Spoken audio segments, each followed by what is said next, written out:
Thank you so much. And thank you, Marcelia, for that warm introduction. And thank you so much for your leadership. There is no better place to conclude this kickoff tour for women for Biden-Harris than in Wisconsin. Because Wisconsin is the battleground state in our country this year.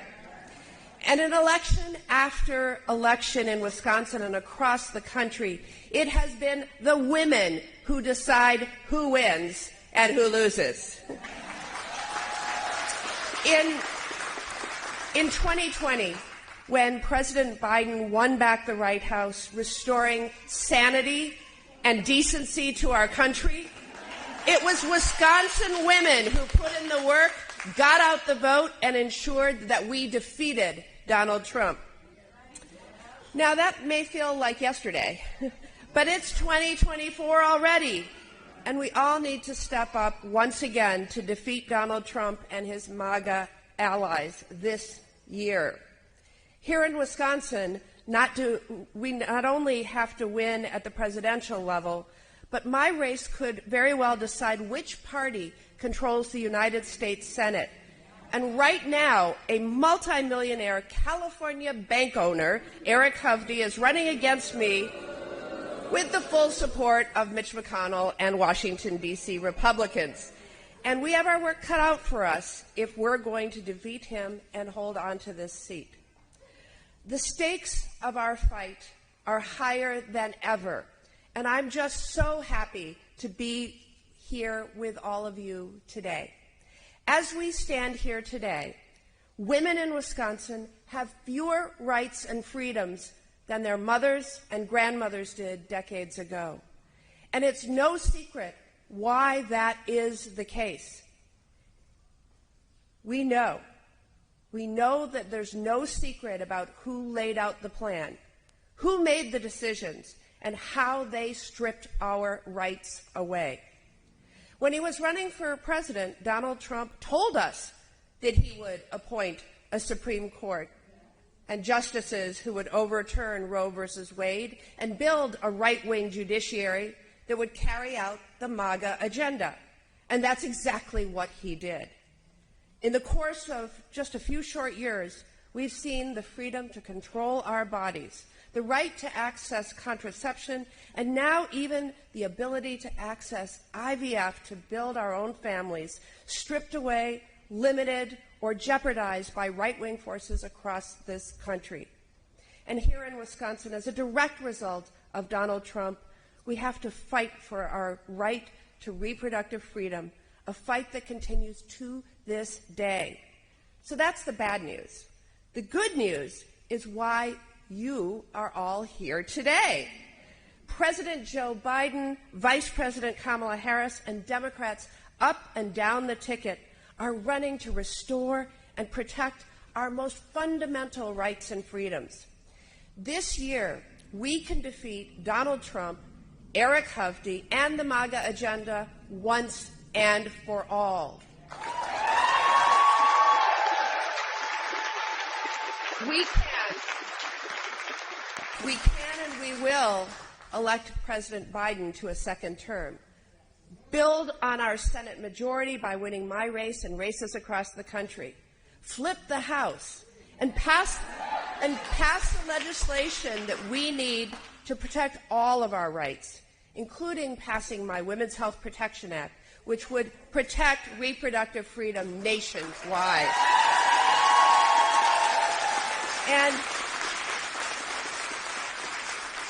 And even more than that, we can continue to build on the accomplishments that I've been so proud to work with the President on, like delivering historic investments in Buy America and Made in Wisconsin jobs, capping the price of insulin at just $35 a month, and lowering the prices of so many other life-saving prescription drugs.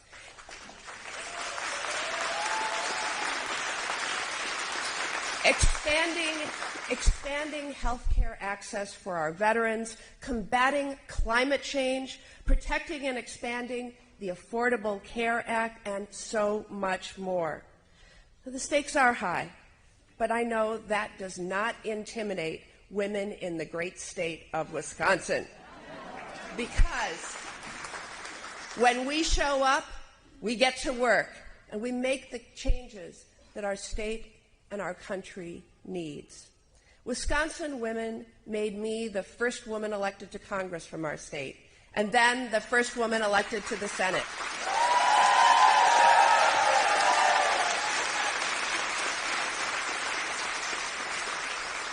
Wisconsin women flipped our Supreme Court, finally restoring fairness to the bench. And setting the stage for fair maps, regaining freedoms, and a better state for all. So before I introduce our next speaker, I want to say a few words about our very special guest today, Dr. Jill Biden, our First Lady. Dr. Biden is a community college educator, a military mother, a grandmother, a best-selling author, and above all, an advocate for countless Americans, including our students, our military families, and families affected by cancer. Her time in the White House has been defined by her outreach to Americans in all corners of the country. And during a highly divisive and unpredictable time, she has been a unifying light for our country. So now, yes, go ahead.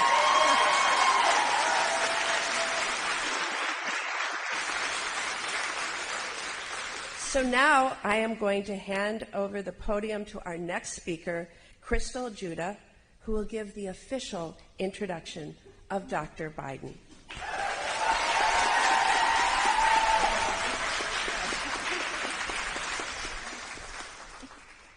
Hi, my name is Crystal Judah.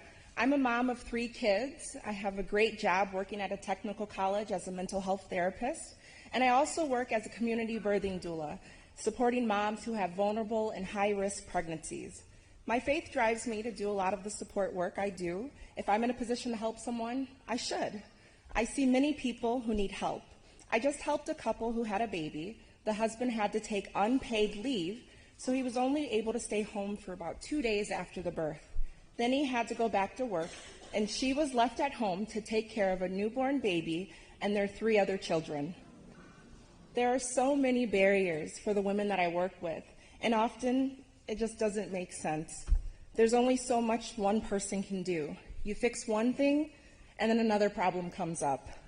I'm lucky to have a village of women in this work. We support each other, we see each other. I want a president who sees all of us, who fights for all of us and not just a select few. That's why I'm supporting Joe Biden and Kamala Harris.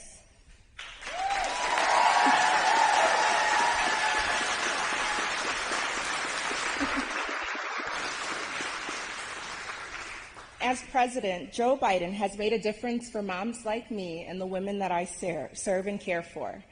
That's why we're all here today.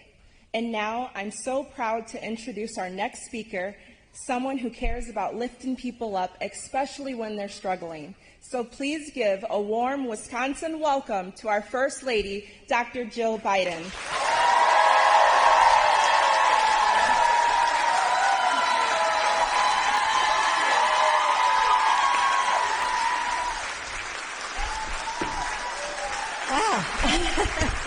What a great crowd. Thank you for being here. I mean, it really is impressive that all of you are here on a Sunday afternoon when you could be home relaxing and having a cup of coffee on the couch.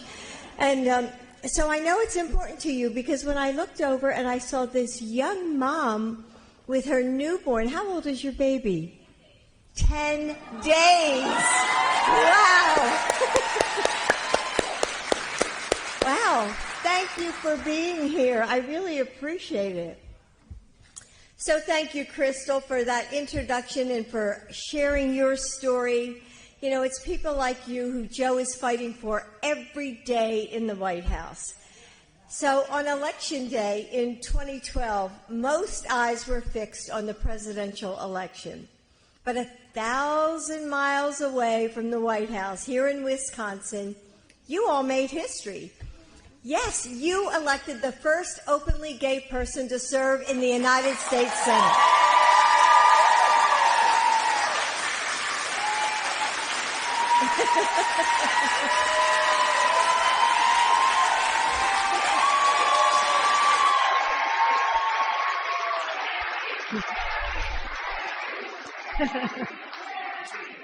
And as someone said, she was also the first woman ever from Wisconsin to be a United States Senator. And I love how you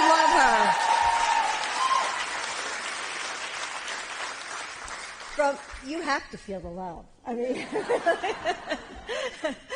from fiercely defending the Affordable Care Act to champion Made in America rules, she is an invaluable senator. And we must, and we will, re-elect her.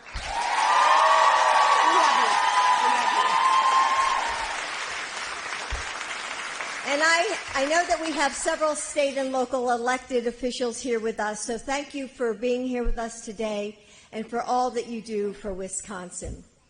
And it's no accident. Yeah, let's give them a round of applause.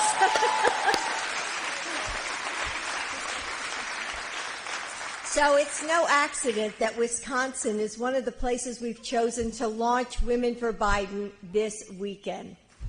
Because 4 years ago, Wisconsin, you put us in the White House.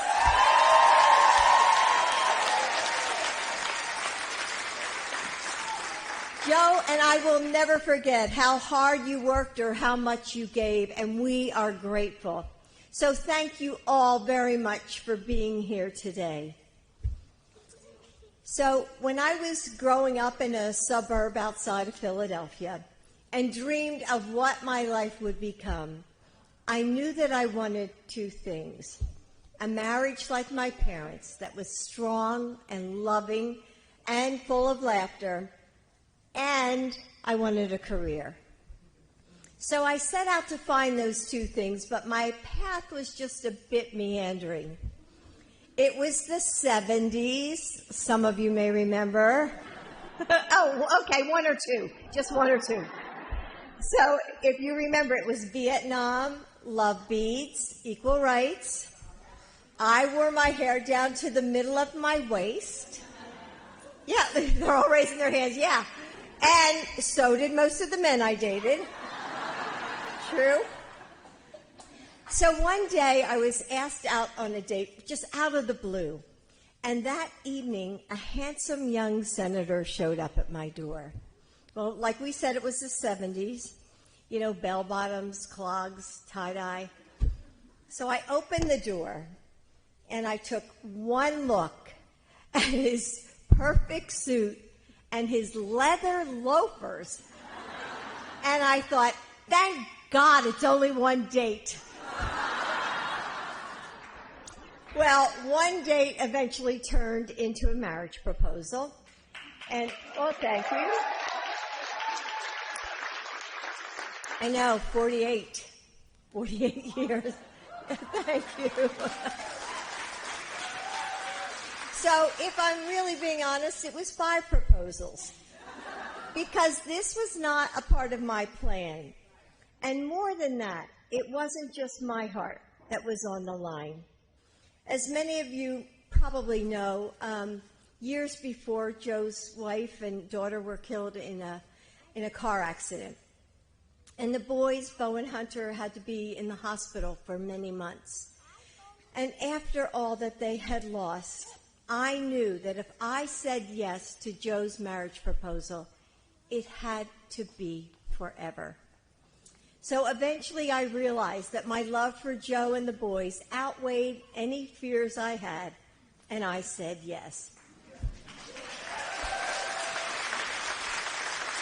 But I have to tell you what Joe said next. He said, "I promise you, your life will never change." Of course, that proved to be wildly untrue.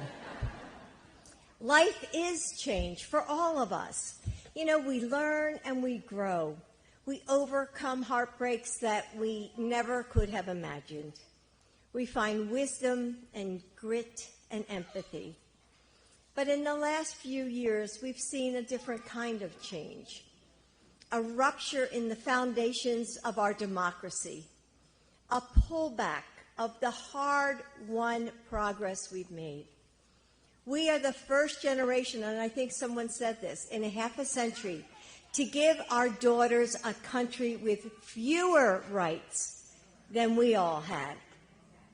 Think about it. Book bans, voting laws gutted, court decisions that strip away our most basic freedoms.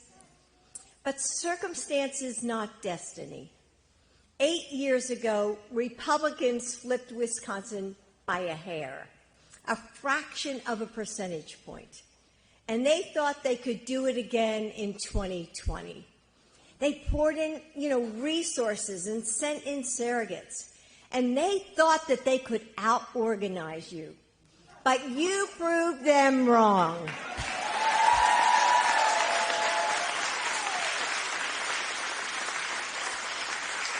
You talked to your friends and your neighbors. You called strangers and you reminded them to vote. You put on masks during the pandemic and hopped on Zooms. You raised money and then you changed minds. You gave everything you had to make Joe Biden your president, and you won.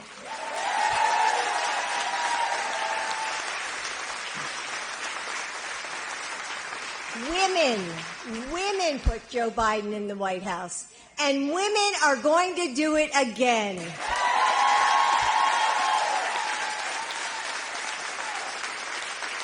Because we know what's at stake. I've been so proud of how Joe has placed women at the center of his agenda, starting with the historic pick for Vice President Kamala Harris.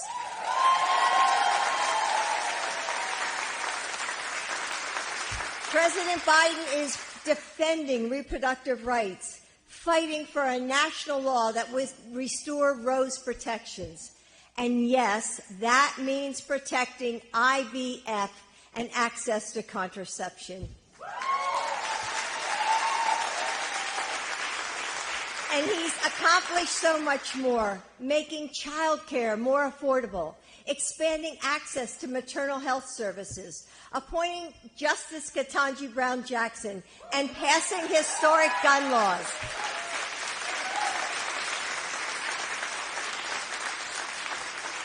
I saw him write by hand the Violence Against Women Act and then get it passed at a time when talking about domestic violence was taboo.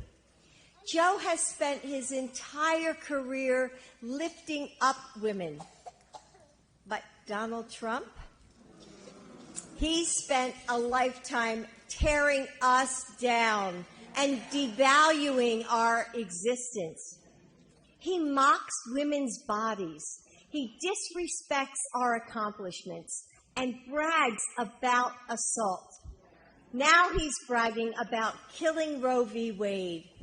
Just the other day, he took credit again for enabling states to pass cruel abortion bans that are taking away the rights of women to make their own health care decisions. How far will he go? When is he going to stop? You know the answer. He won't. Yes, when we stop him.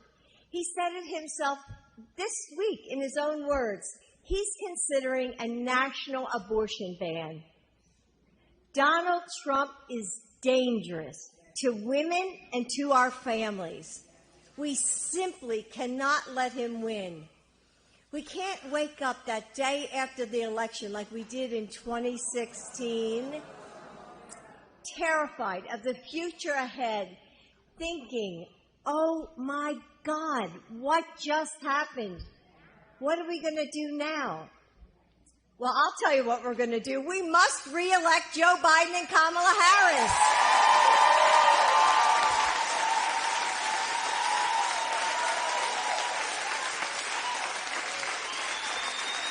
know how we're going to do this? Just look around you. Look around you at all the women here and men who, thank you for coming. So, women for Biden-Harris is how we're going to do it.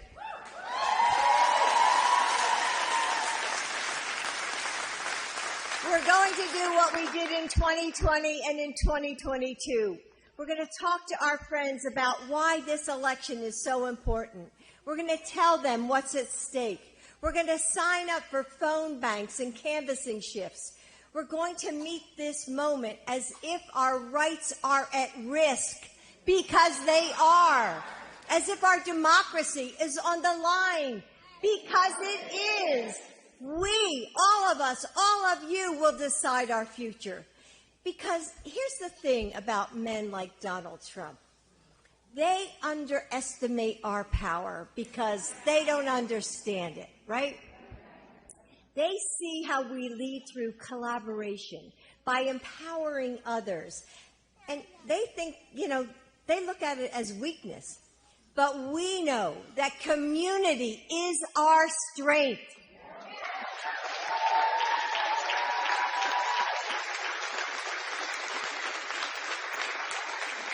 They see some empathy and compassion as our vulnerability.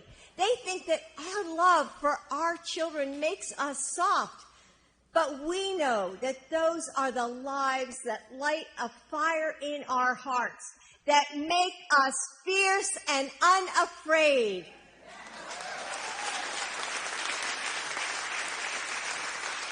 They don't know that our to-do lists are our battle maps. And when our bodies are on the line, when our daughters' futures are at stake, when our country and its freedoms hang in balance, we are immovable and we are unstoppable. That's what power looks like.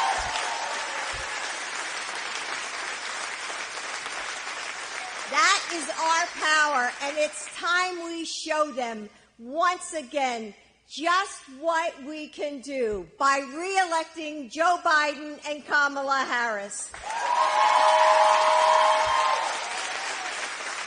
By deciding the future we want and the future we need.